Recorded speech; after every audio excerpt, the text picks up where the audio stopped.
Voilà, donc nous sommes, quelle page est-ce? Ah, non, nous sommes au Chet. Oui, voilà, et nous sommes là. Plus c'est facile à voir parce que il y a. Quelle page? Page 170.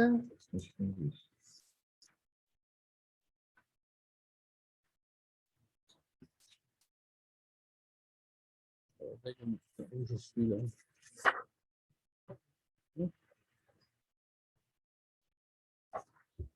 On est déjà tête, là. On est déjà tête, là. Oui. Pardon.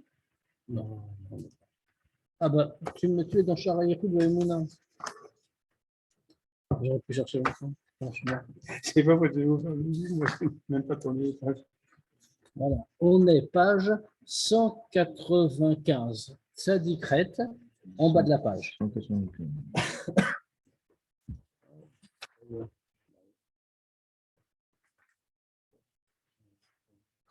Et alors, comme la fois dernière, donc le shiur est donné pour la Refoua Shlema de Philippe, fils de Roger, qui se trouve à l'hôpital. Donc, on va très rapidement résumer ce qu'on avait vu la fois dernière et les fois précédentes. C'est donc, Igeret HaTshuva, on nous a défini ce qu'est le principe de la Tshuva. Alors, bien sûr, on ne parle pas ici d'un point de vue de din, puisque la Tshuva, la base de la Tshuva, comme l'Admor Zakan lui-même l'a dit, la Tshuva, c'est Azivat Achet. On abandonne la faute, on ne la recommencera plus. Ça s'appelle la Tshuva. On a fait Tshuva. Mais il y a des conséquences spirituelles de la faute et il y a des conséquences spirituelles de la Tshuva. Quand un homme fait une faute, il ne fait pas que faire quelque chose d'interdit, même si c'est ça le fond, bien sûr. Il y a autre chose qui se passe.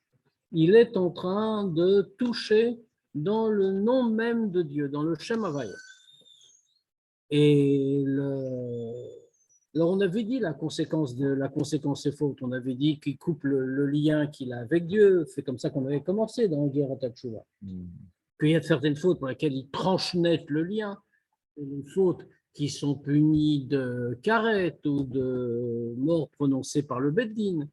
Parce qu'il a coupé brutalement le lien avec Dieu. Mais même quand on refait la même faute, qui n'entraîne pas de telles punitions, de telles conséquences, même quand on fait plusieurs fois la même faute, alors on coupe un brin de la corde qui nous relie à Dieu, comme c'est marqué Chevel Nachalato, la corde de son héritage.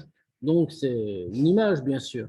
On coupe les brins, un des 613 brins qui constituent la corde et on l'affaiblit jusqu'au moment où elle va se couper entièrement et nous couper Chavé Shalom de Dieu. On peut quand même continuer à vivre après la destruction du Beth Amikdash, puisque dans un tel cas, avant la destruction du Beth Amikdash, on mourait à 50 ou 60 ans maximum. Aujourd'hui, on peut continuer à vivre sans se douter de rien, puisque nous ne recevons pas notre vie directement de la Gdusha, sauf pour ceux qui le méritent, bien sûr, mais il y a une possibilité de la recevoir de la Klippa. Donc, c'est ce qui se passe. On la reçoit de la Klippa, et puisqu'on a donné à vivre à la Klippa en faisant la Avera, la Klippa en échange va nous récompenser en nous donnant de quoi vivre aussi. Mais bon. Donc, on doit faire Tchouva. Tchouva, on a touché dans le premier hé, le deuxième hé du nom de Dieu, le dernier hé, qui est appelé dans le Zohar le hé tata'a, le hé inférieur, par rapport au premier hé, qui lui est appelé hé ila, le hé supérieur. D'où le sens de tchouva. Le mot tchouva, au sens propre, au sens strict, quand on le voit, c'est on coupe en deux, tachouv, c'est-à-dire qu'on ramène le hé à sa place puisqu'on l'avait touché, qu'on l'avait retiré de sa place. Donc le processus de la tchouva, spirituellement, c'est ça. Maintenant, comment faire tchouva? Alors, on nous avait expliqué, le Moazaken nous a dit, il y a des moyens, c'est-à-dire la première chose, c'est qu'il faut demander à Dieu Rachamim. Il faut demander Rachamim, il faut demander la miséricorde de Dieu Pourquoi? Pour la partie de la divinité que nous avons en nous. Puisque quand Chavé Shalom, un homme, fait une avéra, qu'est-ce qu'il est en train de faire? Il est en train de prendre la partie de Dieu qu'il a en lui et de la faire descendre dans la clipa. Il se trouve dans une situation, comme l'Admour Hazaken avait utilisé l'image précédemment, c'est comme s'il prenait la tête du roi et l'enfonçait dans la saleté. C'est une très grande humiliation, un très grand abaissement pour le roi. C'est ce qu'il est en train de faire concrètement. Donc, il faut qu'il sorte de là. Et pour ça, il va demander à Dieu de l'aider en disant, il faut avoir pitié de cette partie de Dieu qui est en nous et qu'on a enfoncé dans des choses qu'il ne fallait pas. Puis ensuite, la deuxième chose, c'est avoir Lev Nishbar Venike, avoir un cœur brisé, c'est-à-dire prendre conscience, en réalité, c'est ça que ça veut dire, prendre conscience de ce qu'on a, prendre conscience de ce qu'on a fait. Alors avec ce cœur brisé, on va réussir à revenir à Dieu. Je vais passer un peu.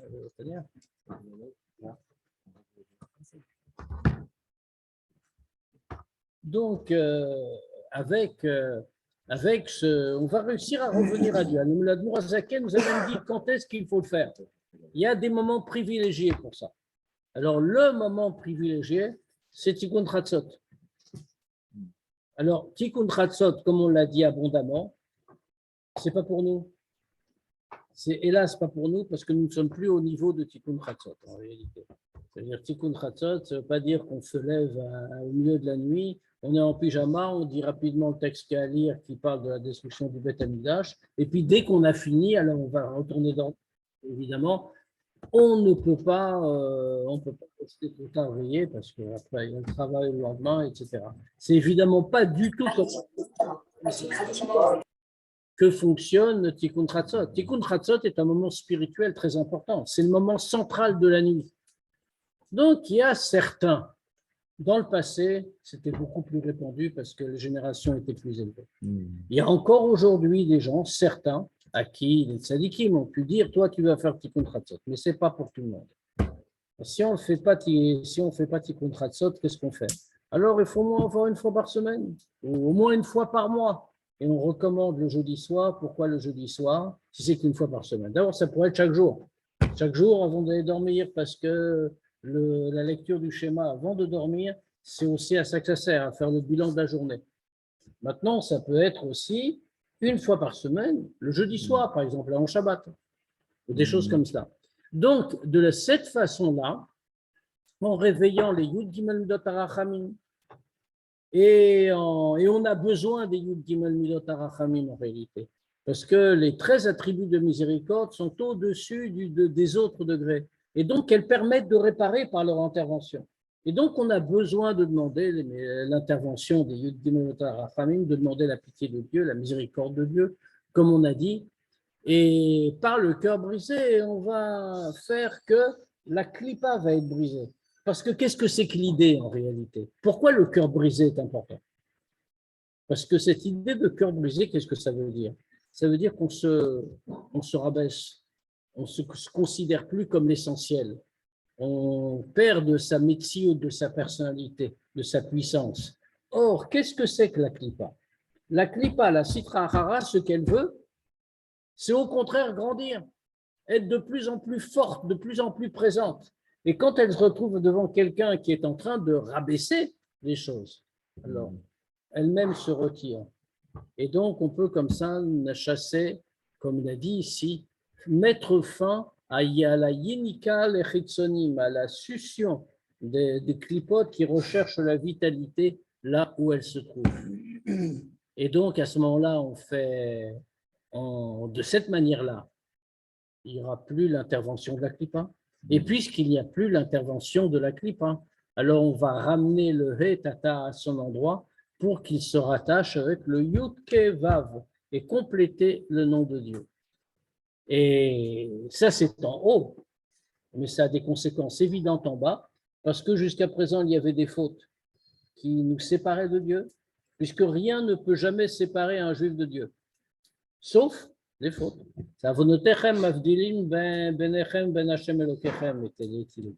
Ce sont vos fautes qui vous séparent, littéralement entre votre Dieu et vous. Donc, si on retire ces fautes immédiatement, le voile tombe et on se débarrasse de tout ce qui a été dit, d'autant plus que, comme c'est marqué dans la Gemara, que quand un juif commet une avéra, shalom, l'avéra l'entoure. Et donc, il ne peut pas avoir de contact vrai avec Dieu. Elle l'entoure, elle va le conduire comme ça jusqu'à l'autre monde. Et donc, il doit s'en débarrasser. Et par tout ce qu'on a dit, par tout ce processus de tchouva, il arrive à s'en débarrasser. Oui, allez-y. Pourquoi le Hé et pas une autre lettre? Parce que le deuxième Hé du nom de Dieu représente la tribu de Malchut. La tribu de Malchut, c'est la tribu par laquelle Dieu a créé le monde. L'expression de sa volonté qui passe dans le monde passe donc par la tribu de Malchut. Et quand on a fait une avéra, qu'est-ce que ça signifie concrètement? Ça signifie qu'on a rejeté la royauté de Dieu. Donc c'est automatiquement lié, c'est lié avec le Hé. Donc maintenant, on va passer à la deuxième partie. C'est-à-dire que tout ce qu'on vient de décrire, tout ce qu'on doit réaliser, c'est tout ce qu'on nous a dit qu'on allait réaliser. C'est tchouva, tata, tout cela. C'est le premier degré de tchouva. Maintenant, on arrive à un deuxième degré et on va voir comment le Hadmour Hazaken en parle. Donc, on reprend ces 5 lignes avant la fin, c'est après le point. Voilà. Et puisqu'il y a un souffle qui est passé et qui les a purifiés. Alors, vous voyez, le mot est très joli. Hein. Le mot est très joli parce que c'est vraiment comme un roi.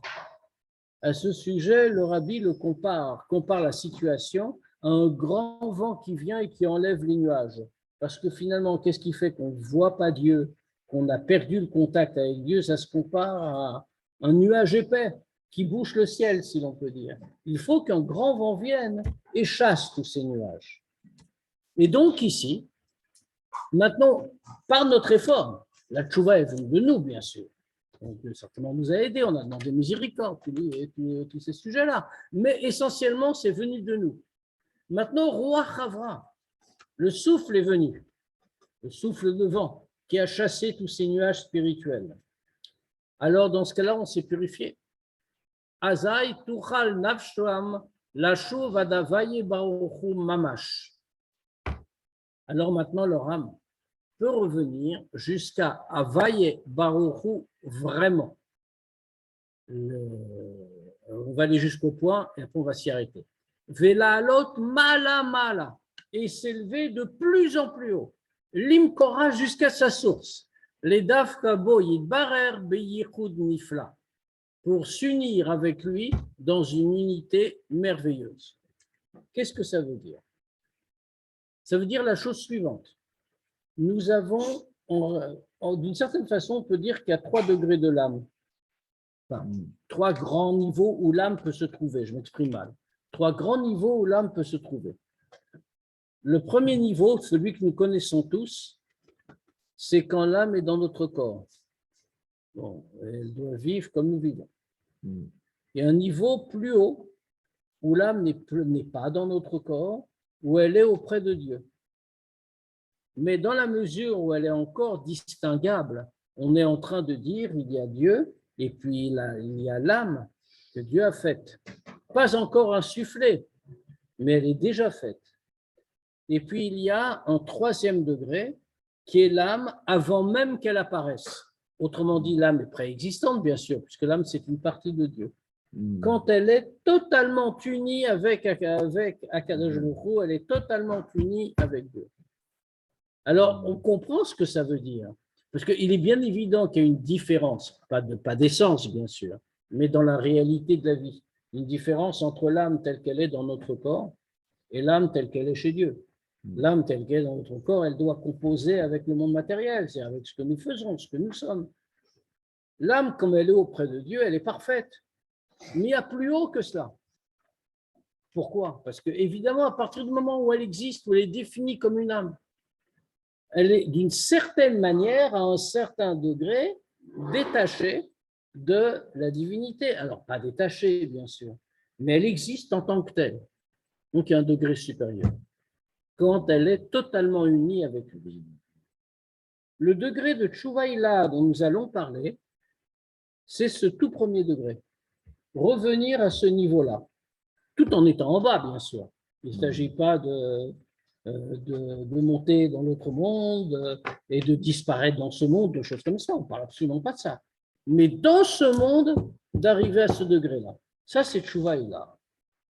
Ce qui permet de répondre à une question, évidemment.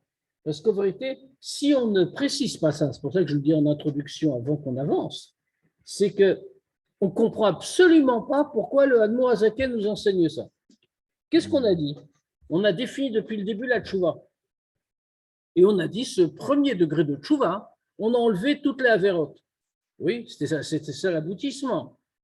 Or, quand on a enlevé toutes les avérotes, ça veut dire qu'on a enlevé tous les voilements, tous les murs qui nous séparaient de Dieu. Donc maintenant, on est unis avec lui.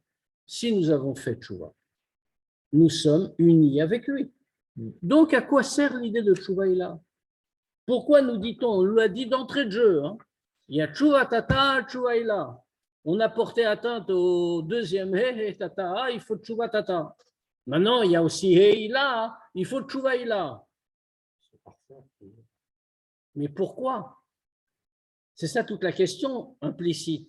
Ça ne sert à rien. On vient de nous expliquer très longuement, en nous donnant la méthode, on vient de nous expliquer très longuement que la tchouva vient d'un très haut degré,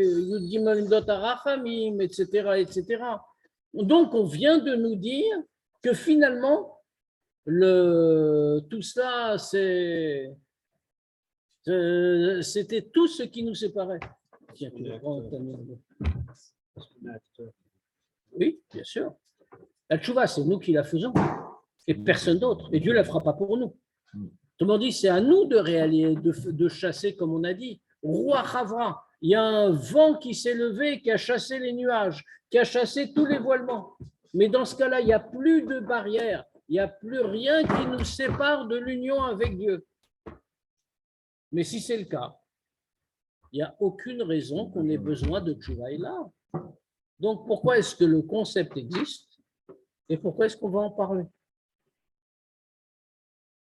Maintenant, comme on a dit, je viens de commencer. Maintenant, comme on a dit, il y a 3 niveaux de l'âme. 3 niveaux où elle peut être, pas des niveaux de l'âme, c'est différent, mais des niveaux où elle peut se trouver. L'âme dans notre corps, l'âme auprès de Dieu, ou l'âme avant même qu'elle soit apparue, unie totalement à Dieu.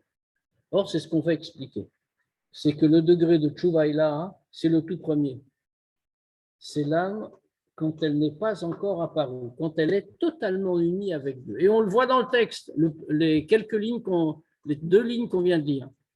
Après le point, donc, on reprend, le Admor Hazaken nous dit, Touchal, puisque maintenant, il y a un grand vent qui s'est levé, qui a chassé tout, Azaï, Touchal Nafsham Lashuv Adavaye Baruchu Mamash. Alors maintenant, leur âme peut retourner à Vaye Baruchu vraiment. Et qu'est-ce que ça veut dire? La lot mala mala, s'élever haut, haut, de plus en plus haut. Cette expression-là veut dire à l'infini. On n'a pas dit simplement que l'âme pourra s'élever. Elle peut s'élever sans limite, c'est-à-dire jusqu'à Dieu lui-même, l'imkora, dans sa source, non pas telle qu'elle est apparue, mais là d'où elle vient. Le davka boïd barer est fusionné avec lui, beyichud nifla, dans une union prodigieuse, c'est-à-dire ne plus exister en tant que tel, mais être totalement uni. Alors, il le dit tout de suite, comme elle était totalement unie avec Dieu, dans une union absolue,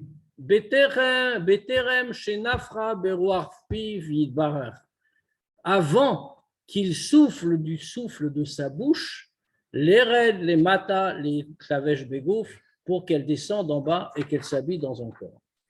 On va comparer ça à autre chose. Un homme peut souffler. Quand il souffle, il prend le souffle qu'il y a dans sa bouche, et il le projette à l'extérieur. Fait toujours son souffle, sa nature est dedans, mais il n'est plus vraiment lié à lui. Si on le compare avec le souffle comme il est en lui, avant qu'il expire, dans ce cas-là, on comprend que le souffle est vraiment uni avec sa nature et son essence. C'est exactement ce qu'on nous dit ici. L'âme doit revenir au niveau où elle n'a pas encore été insufflée par Dieu dans quelque chose d'autre, dans un corps en l'occurrence. Elle n'est pas encore descendue. Elle est à l'intérieur d'Akadosh Baruch Hu, si l'on peut dire, c'est-à-dire qu'elle est totalement unie avec lui. Cette union, elle l'a perdue. Elle l'a perdue à différents niveaux. Quand elle est. Alors, elle l'a perdue. L'union existe toujours, bien sûr. C'est même ce qui permet à un juif de survivre spirituellement, même quand il a fait des avérotes. Mais elle est totalement cachée, totalement voilée. La tchouva sert à la rétablir. Donc, il faut passer obligatoirement de tchouva tata à tchouva ila. Vous avez vu, d'ailleurs, l'Admour Azaken a utilisé des mots ici, quasiment, c'est automatique. Il nous a dit, et puisque maintenant, il y a un rouar qui est passé, puisque maintenant il y a un grand vent qui s'est levé, qui a retiré le nuage de la clipa, et qu'on a été purifié, alors maintenant on peut retourner vers Dieu et s'élever jusqu'à s'unir de façon absolue avec Dieu, à tel point que on va trouver une union absolument merveilleuse comme avant qu'elle soit descendue. Oui, la vèche bégouf à Adam et qu'elle s'habille dans le corps de l'homme. C'est au niveau de la Tchilout, ça, peut-être, mais ça Oh ressemble. non. Ça ressemble. Pas du tout. Ah, pas du tout, c'est bien plus haut. On parle ici d'Akadosh Baruch Hu, de Hashem Yitbarer, de Yudke Vavke. On ne parle pas ici d'Atsilut. Atsilut, c'est un degré. Degré très élevé pour nous, bien sûr, mais c'est un degré.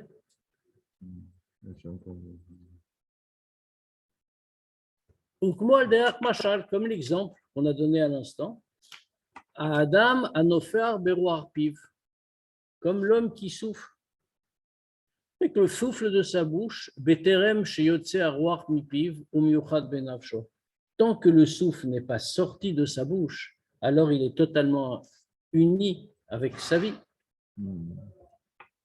Vezo et ça c'est le mot qui conclut la chose. Vezo i tshuva shlema. Et ça s'appelle une tshuva complète. Autrement, il faut bien comprendre, le Hanmour Zaken n'a pas employé des mots au hasard. C'est-à-dire que quand la tshuva n'est pas arrivée à ce degré, ça ne veut pas dire qu'il n'y a pas de tshuva. Et certainement, d'après le Shulchan Arour, ça s'appelle une tshuva. Et certainement, il ne sera pas puni dans l'autre monde pour une avéra qu'il a faite. Il a fait tshuva. Mais du point de vue spirituel, ça ne s'appelle pas tshuva. Il n'a pas fait tshuva. Enfin, il a fait une tshuva, mais cette tshuva n'est pas shlema. Cette tshuva n'est pas complète. La tshuva complète, c'est tshuva ila. Donc, on nous a donné encore un peu plus de travail que la semaine dernière.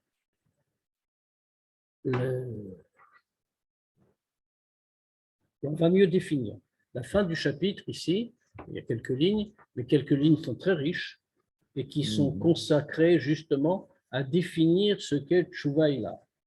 Et c'est pour ça d'ailleurs, comme on comprend, que la Tchouva, ça concerne aussi les tzadikim.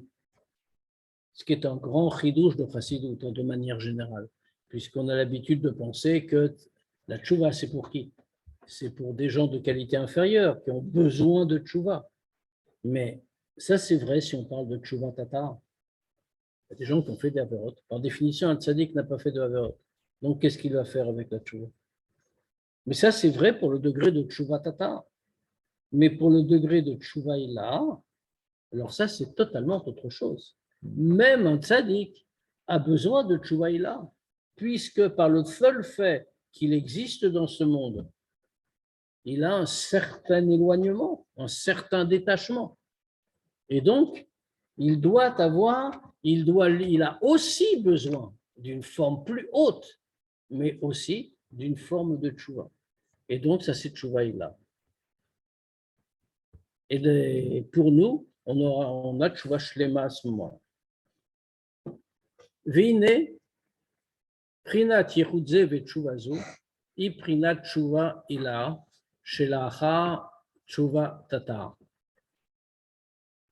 Alors, ce degré-là, ce degré d'union totale et absolue avec Dieu. Et cette tchouva-là, c'est le degré de tchouva ilah qui vient après le degré de tchouva tatar. Si je résume, qu'est-ce qu'on vient de dire? Qu'est-ce que c'est tchouva ilah? C'est un degré qui implique un bitoul absolu, un effacement complet de soi. À partir du moment où on se ressent une metsiout, ça veut dire que le degré de tchouva ilah n'a pas été atteint. Pourquoi? Parce on se sent distinct de Dieu, comme autonome par rapport à Dieu. Or, comme on vient de voir, le degré de tchouva ilah est un degré, comme on a dit, de yichud parfait, d'union totale et absolue avec Dieu, ce qui implique que nous n'avons plus aucune metsiout. C'est ce qu'on appelle le bitou. Mais une question, s'il vous plaît. Oui. Est-ce que un juif, bon, qui n'est pas au niveau ni de Benoni ni au niveau de Tzadik, il peut ressentir cet attachement, c'est-à-dire qu'il n'est pas séparé, qu'il va ressentir qu'il n'est pas séparé de… Absolument, c'est exactement ce que nous dit le Tanya. Le Tanya est écrit pour tout le monde. D'accord. Et comme on vient de voir, c'est pour ça que j'ai souligné, le Admour Azaken a employé des mots très forts. Il a dit, ça c'est tchouva shlema, ça c'est la tchouva complète. Autrement dit, renversons la proposition, si quelqu'un n'a pas atteint le degré de tchouva ilah, il n'a pas atteint le degré de tchouva shlema. Il n'a pas fait une tchouva complète.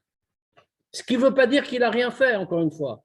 Et je répète, ça ne veut pas dire que d'après la halakha, ça ne s'appelle pas tchouva. Bien sûr que ça s'appelle tchouva. Et comme l'Admour Azaken a dit depuis le début du Tanya, après 120 ans, quand il va monter devant le Beddin Shalma, là, s'il a fait tchouva, ce premier degré de tchouva, même si ce n'était même pas le degré qu'on a appelé spirituellement tchouva tatar, c'était seulement azivat achet, comme c'est dans la halakha, il a abandonné la faute. Ça s'appelle tchouva, et on ne lui rappellera rien au moment du jugement. Il aura droit à un grand Gan Eden. Mais ce n'est pas ce qui nous intéresse ici. Tchouva ilah, c'est l'abandon de toute matérialité. Même pas, parce que l'aboutissement de tchouva ilah, c'est de rester dans ce monde. Ah oui, bien sûr. Ah non, on est très compliqué en réalité. On demande beaucoup. Parce que… Exactement. C'est-à-dire, tout en ayant objectivement une existence, ce qu'on appelle une metsiout, ressentir que cette existence n'existe pas et que seul Dieu existe, qu'on est totalement unis avec lui. On va voir comment s'y prendre. Il va nous donner une recette. Ah, mais attendez, vous allez voir, c'est même surprenant comment on va y parvenir. Mais c'est une recette qui dure 50 ans, 100 ans ou alors en quelques minutes? Ah, ça dépend de chacun. Certainement, pour quelqu'un comme toi, une seconde suffira. Donc, c'est déjà fait. Voilà. Bon, on va essayer de t'imiter. Ça dépend de chacun, en réalité. Ça dépend des capacités de chacun. Parce qu'on va voir ce qui est attendu de nous pour y parvenir. Mais comme d'habitude, comme nous sommes en Chassidut Chabad, donc ça va passer par l'intellect. C'est pas, entre guillemets, l'expérience mystique est toujours une expérience intellectuelle. Donc on va voir ça tout de suite.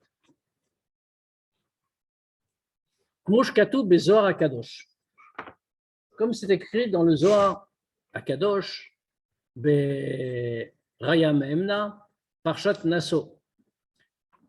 Donc là-bas, dans cette référence-là, en plus c'est quasiment la Parsha de la semaine, ça peut venir 15 jours. Tout le monde a certainement étudié le Raya Memna de ce moment-là. des tchouva, là-bas il dit que qu'est-ce que c'est tchouva ilah? Comment obtenir?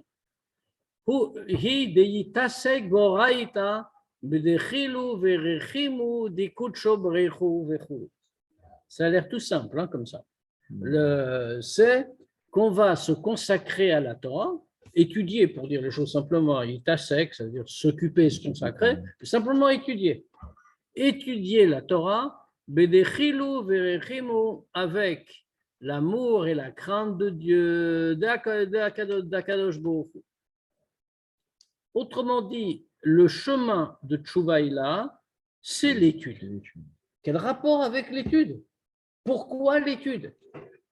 Il le dit tout de suite, en citant toujours un l'Oraya Memna, Dehiyu, que c'est Ben Yutke Bina Vechulu. De quoi parle-t-on? On parle de Tchouva Ilah, qui est lié au He Ilah, le premier He du nom de Dieu. Que représente le premier He du nom de Dieu? Le dernier, on avait expliqué, c'est Malchut, et comme vous posiez la question tout à l'heure, pourquoi Malchut? Parce que celui qui a fait une affaire a remis en cause la souveraineté de Dieu sur le monde. Donc, maintenant, on doit réparer là où on a touché. Mais Tchouva Ilah, tout fait rattaché au premier He. Or, dans ce que représente chacune des lettres du nom de Dieu, la première lettre, Yud, c'est Chochma. La deuxième lettre, He, c'est Bina. La troisième, Vav, c'est les Midot. Et la quatrième, le dernier He, le He Tata, justement, c'est Malchut. C'est-à-dire que Tchouva Ilah est lié à Bina. Pourquoi Bina? Bina, c'est la réflexion. C'est l'instrument de la réflexion. Pourquoi la réflexion est nécessaire? Alors, bien sûr, ça va être utilisé dans l'étude, ça va être utilisé sur la réflexion sur la grandeur de Dieu, etc., etc. Ce qu'on appelle dans le vocabulaire chassidique Bonenut, la méditation, la réflexion à la grandeur de Dieu, etc. Mais pourquoi Bina? Parce qu'en réalité, Bina, comme tout attribut intellectuel, est un facteur de bitoul. Contrairement aux midot. Les midot qui sont les attributs émotionnels, Chesed, Gvura, etc. Pourquoi? Quelle est la différence? Le but de l'intellect, le but du sechel, qu'est-ce que c'est? C'est de comprendre une idée. Pour comprendre une idée, un homme, la comprendre véritablement, un homme doit sortir de lui-même.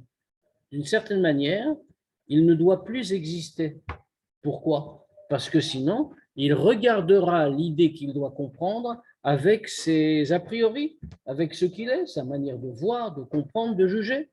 Et donc, il ne peut pas parvenir à une compréhension vraie du sujet. Pour comprendre, il est obligé d'arriver à un degré d'objectivité. Or, pour arriver à ce degré d'objectivité, il faut qu'il ne mette pas sa subjectivité.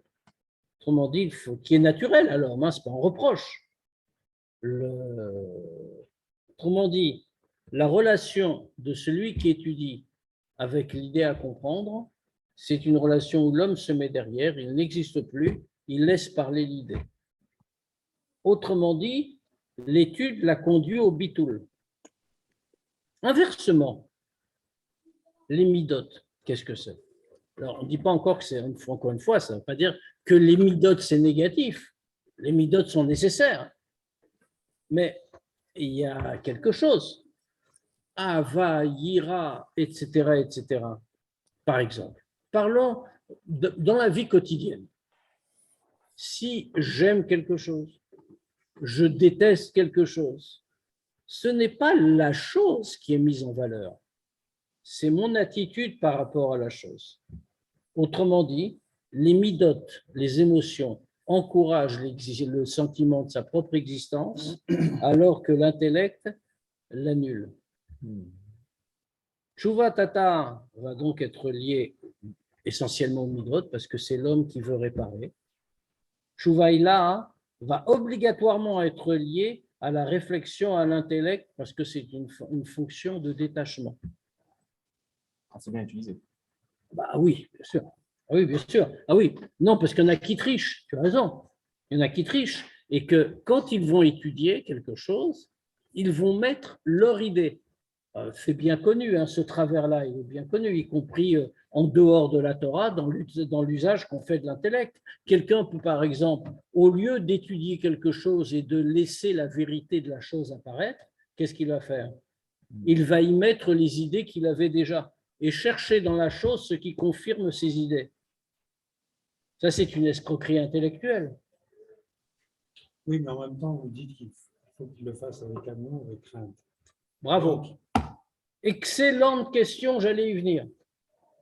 Vous avez tout à fait raison, bien sûr. C'est une énorme question, ça. L'Admour Hazaken a cité un Raya Mehemna, un Zohar, qui nous dit exactement le contraire, apparemment, de ce qu'on est en train de dire, de ce que lui-même nous dit. Il nous dit Itasek Boraïta. Mais comment? Bedechilou verechimu dekutchobrichu, avec l'amour et la crainte de Dieu. Mais on vient de nous dire c'est l'intellect qui sauve. Mais ça, c'est le bitoul. Et on pourra, et Tchouvaïla, c'est le bitoul. Donc Bina. Et maintenant, il y a Trilou verechimu. Il y a l'amour et la crainte. Enfin, c'est la crainte et l'amour, en traduction juste, mais bon. Il y a l'amour et la crainte de Dieu qui sont évidemment pas des attributs intellectuels, qui sont au contraire l'expression des midot, Ahava ve'ira, Chesed et Gvura. Comment ça marche? Justement, c'est la réponse à ce que vous disiez tout à l'heure. On disait, quand on doit se détacher de soi-même, est-ce qu'on fuit le monde, la matérialité? Non, justement. Et la preuve, c'est ça. Regardez, la suite du Raya Mehemna qu'on a lu, juste avant la parenthèse. Dehiu, que ça c'est Ben Yutke Bina. Qu'est-ce que ça veut dire ce Ben Yutke Bina? Vous avez vu que le mot Bina est constitué des lettres de Ben Yutke. Qu'est-ce que c'est Yutke? On l'a déjà dit. Yutke, Yud c'est Chochma, He c'est Bina. Dans le Tanya, au tout début, on a déjà expliqué, Yud, Chochma et Bina sont appelés Av Va'em, le père et la mère. Pourquoi le père et la mère? Parce que c'est l'exercice de Chochma et de Bina qui conduisent à la naissance des midot. Autrement dit, comment peut-on avoir l'amour de Dieu, la crainte de Dieu de manière stable et véridique? C'est seulement en passant par la réflexion. Autrement dit, sinon ça ne veut rien dire. Celui qui dit « à moi j'aime Dieu », par exemple. En disant que c'est un sentiment comme ça. C'est un sentiment qui n'existe pas en vérité. C'est une illusion. C'est au mieux un sentiment fugitif. Rav, juste une petite question. Est-ce que l'ego, pour arriver au bitoul, le bitoul n'a pas été atteint par l'éducation déjà, qui a déjà enlevé une bonne partie? Non, en réalité, non. Oui, c'est une forme de bitoul, mais c'est un tout petit degré. Le seul fait que nous soyons une entité matérielle, que nous ayons des goûts, des intérêts, tout ça, c'est le contraire du bitoul. Allons encore plus loin. Le seul fait que je puisse dire, tiens, cette idée m'intéresse. Je n'ai rien dit de mal, hein, et c'est de l'intellect en plus. J'ai dit le contraire du bitoul. Je n'ai pas mis l'idée au centre, c'est moi qui me suis mis au centre et j'ai regardé l'idée. Et donc, le bitoul est un effort. Ce n'est pas une chose naturelle. Quand on est chez Dieu, c'est une chose qui est parfaitement naturelle, bien sûr. Auprès de Dieu, rien n'existe. Quand on est dans le monde, le bitoul est une chose, si on peut dire, antinaturelle. Ça ne peut être que cultivé. Et c'est très compliqué. C'est pour ça qu'on nous dit comment faire. Alors pourquoi la Torah, encore une fois? Parce que Bina, c'est bitoul. Alors pourquoi, pardon, je n'avais pas fini sur ce point. Pourquoi est-ce qu'on cite aussi les midot? Parce que Ben Yutke Bina, on a dit. Bina, c'est Ben Yutke. Qu'est-ce que ça veut dire Ben Yutke? fils, enfant de Chokhma et de Bina. Et justement, c'est ce qu'on veut nous dire. C'est que le degré de Bina qu'on doit mettre en œuvre, ce n'est pas un degré détaché de tout qui nous fasse échapper du monde matériel, mais fait au contraire un degré qui doit être lié avec les midotes. Autrement dit, mais quelles midotes? Comment les midotes? Les midotes telles qu'elles se ressentent comme filles de Chokhma et de Bina, et donc totalement imprégnées des acquis de Chokhma et de Bina. Au point que, regardez, juste dans le passage d'avant, le Admour Hazaken, quand il nous a dit qu'il fallait étudier avec amour et crainte, donc Trilou Verechimu, il a rajouté Trilou de Verechimu de Kutshobrechu, l'amour et la crainte qui appartiennent à Akadosh Baruch Hu. Autrement dit, pas le degré d'amour et de crainte qui est celui que détiennent les hommes et par lesquels ils ont un rapport avec Dieu, mais c'est l'amour et la crainte qui sont au niveau d'Akadosh Baruch Hu, qui entraînent le bitoul. C'est l'amour de l'héritage, ça. L'héritage d'Abraham Yitzhak Yaakov, ça. Le premier, alors. Aussi, bien sûr, on peut le dire comme ça. Maintenant, sauf que là, ce n'est pas un héritage. Enfin, si j'ose dire, c'est un héritage à faire fructifier. Autrement dit, on l'a en nous, mais il n'existe pas de manière révélée, totalement, au point de nous remplir entièrement, tant qu'on ne l'a pas développé nous-mêmes. Est-ce que ça veut dire que pour le développer, il faut arriver à faire des fautes? Ah non, non, non, de toute façon, t'inquiète pas, on n'a pas à se fatiguer à faire des fautes, a priori, de ce côté-là, on est quitte. Pour avoir le côté amour, atteindre ce côté d'amour de Dieu et de crainte. Tu sais, ça, c'est ce que les tzadikim ont posé comme question. C'est connu, cette discussion.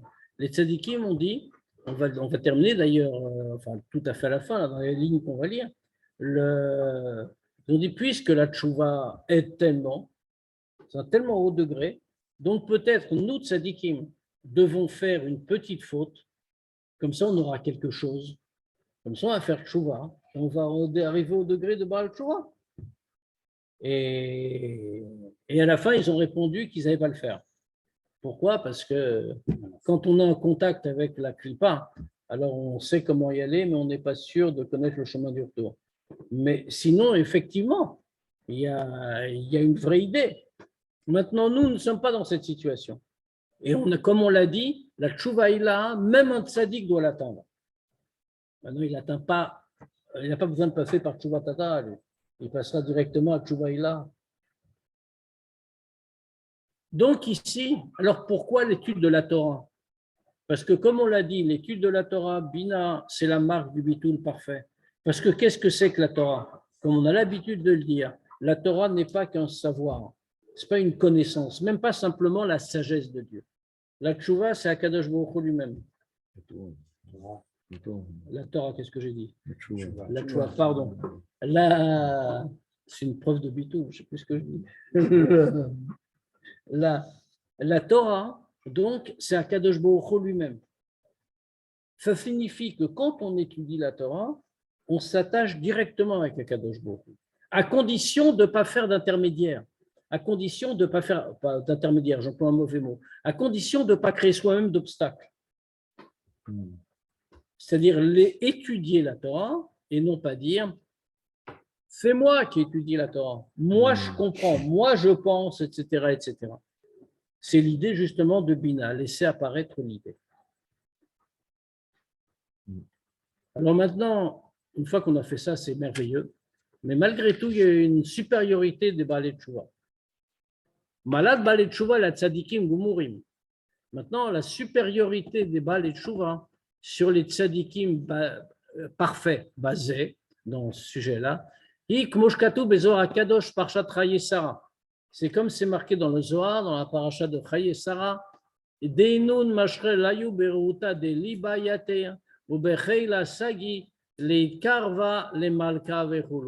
grande supériorité des Baalei Tchouva, c'est qu'ils vont aller avec un élan du cœur beaucoup plus fort et avec une beaucoup plus grande force, les Karva, les Malka, pour se rapprocher de Dieu. Ça, c'est le grand sujet des Baalei Tchouva. Maintenant, vous avez remarqué, on a terminé sur les Baalei Tchouva en disant, mais parce que c'est aussi pour les tzadikim mourim.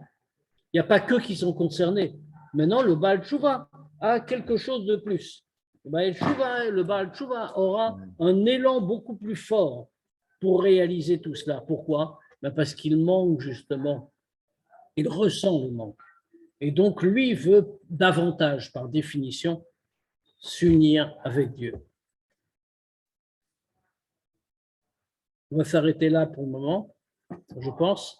En vérité, dans le 9e chapitre, le Hanmour Azaken va continuer encore un petit peu sur le sujet de Tshuva Ilaha pour nous expliquer le rapport avec les Midot, justement. Quel est le lien? Parce que malgré tout, on y a répondu, mais ça nous semble toujours un petit peu bizarre. Malgré tout, on est en train de dire que tout vient de Bina, l'objectivité, on s'oublie. Mais de l'autre côté, on dit oui, mais il faut rester ici-bas, donc tu as besoin aussi des Midot. Et donc, on t'a dit oui, fais Ben Yudke, ça doit imprégner. Mais quel est le lien? Quel est le lien qui subsiste si on doit totalement sortir de soi? Donc, l'Admour Azaken va en parler au début du chapitre 9, puis on verra ça, Be'ezrat Hashem, la semaine prochaine. On peut répondre à des questions, bien sûr. Et la tchouva et tata, comme on dit, si on retourne vers le et inférieur, alors pourquoi il y a le vav aussi, je veux dire, avant les sentiments? Il y a cette notion de sentiment aussi avant. Parce que non, le vav représente les midot. Les midot sont concernés de toutes les façons. Pourquoi c'est le dernier hé, donc Tchouva Tata, qui est concerné? Le dernier hé représente l'attribut de Malchut, c'est-à-dire ce qui crée le monde. On a rejeté la souveraineté de Dieu, on doit réparer ça. Mais dedans étaient incluses les midot, parce qu'on l'a fait pour soi-même, en voulant soi-même, ce qui était la pure expression des midot. Alors que dans le premier hé, on était à un degré différent. Merci. Rav, si j'ai bien compris, la tchouva, je crois, la tchouva, c'est la tchouva en fait qui permet d'arriver de faire tchouva par l'action, et l'autre, ou l'inverse, je crois, c'est la tata qui permet d'arriver par l'action, et l'autre, la ila, c'est par le spirituel, le côté spirituel. On peut le dire comme ça, mais de toute façon, l'un implique l'autre. Il n'y a pas de séparation stricte comme ça. Ouais, pas de ça. Ce qu'il faut retenir comme définition, c'est que Tchouva Tata nous lie à Dieu. C'est un petit peu comme la Neshama telle qu'elle est auprès de Dieu, mais elle existe. Tchouva Ilaha, c'est un Neshama totalement uni avec Dieu, où on a perdu toute notion d'existence qui constitue par définition une séparation d'avec le Créateur. D'accord. Merci beaucoup. Voilà, on se voit jeudi, Bezrat Hashem. Une bonne semaine à tous. Merci, Rav.